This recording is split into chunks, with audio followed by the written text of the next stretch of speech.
Hi, John. How are you this week? Hi, Elliot. Doing fine. Yourself? I'm doing okay too.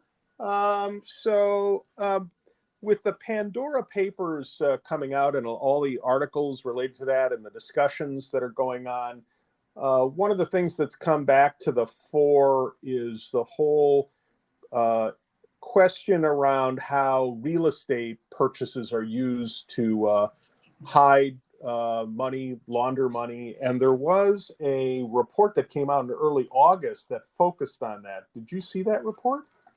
Yeah, it came out from Global Financial Integrity, who we've talked about a number of times during these conversations and during webinars. An advocacy group similar to Transparency International that looks at global and U.S. issues in the money laundering and related spaces. So I thought that this, like you said, the study is getting a little more play now because of the Pandora Papers. And I think, obviously the analysis done sort of confirms what we in the community have known for quite a long period of time, the misuse of real estate to move illicit funds.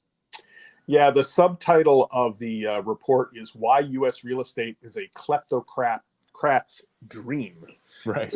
Which is sort of says it all, but obviously they get into pretty deep analysis. What are some of your big takeaways from the report and how it plays into this whole issue of corporate transparency?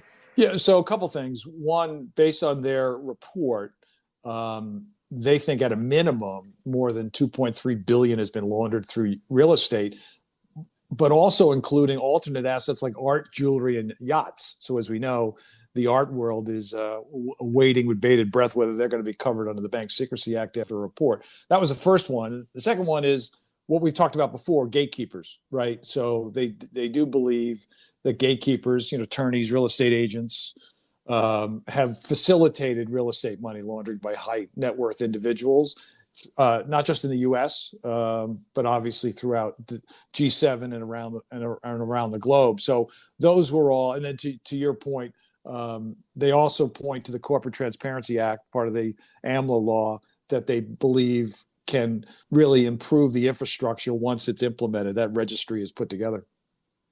Yes. They also, in some of their key recommendations, they call on FinCEN to do a couple things, issue some guidance. I'm quoting here, red flag indicators, and create reporting requirements for the real estate money laundering topologies related to commercial real estate transactions.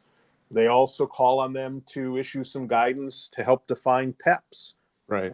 Because as you know, and the community members know, PEPs has always been everybody defines it a little different, and the whole question is it only international?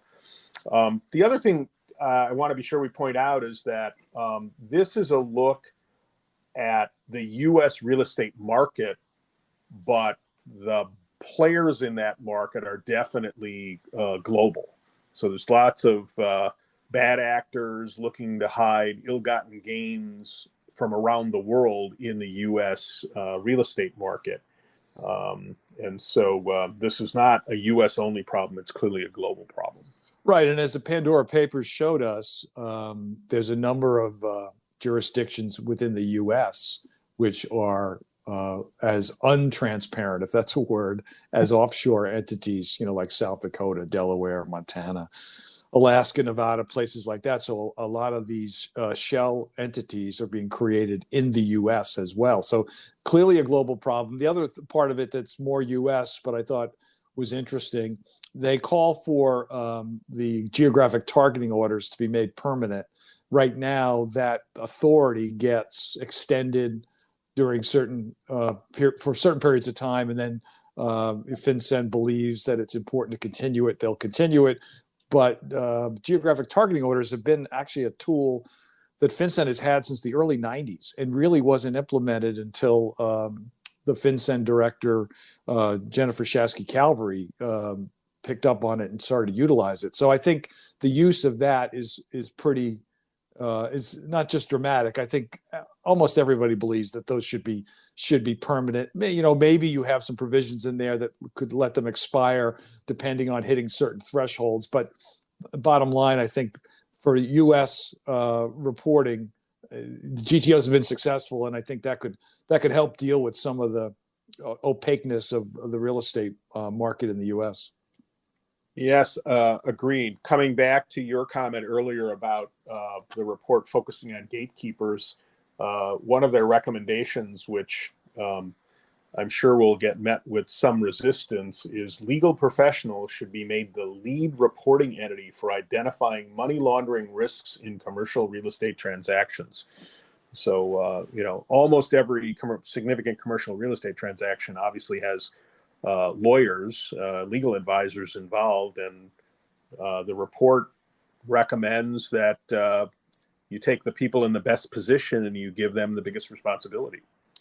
Right. So the reports, as you mentioned, Acres of Money Laundering, Why U.S. Real Estate is a Kleptocrat's Dream. It's on the Global Financial Integrity website. It's an August report. I would also say that relevant to what we're talking about today, we've just posted an interview I was able to do with Kevin Hall, an investigative reporter, about his take on some of the themes in the Pandora Papers, and Kevin never holds back. He's got some really good insight there. So that's a lengthier conversation than what we're doing today, but I would urge people, if they get a chance, to listen to that as well. Yes, that went up on our website this morning. So, John, I'll do the shameless plug, and then you can do the one for the webinar. So for our podcasts, you can find us on Spotify, Apple Podcast, and wherever you find your podcasts.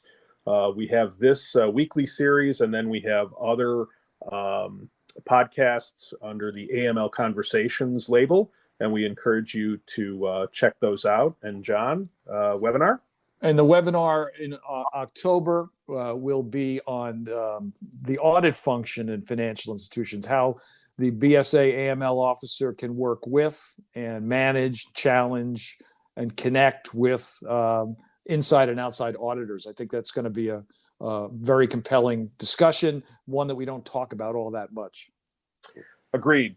Well, John, thanks again for another interesting conversation. You have a great weekend, and we'll talk next week. Take care, Elliot. See you soon. Bye-bye.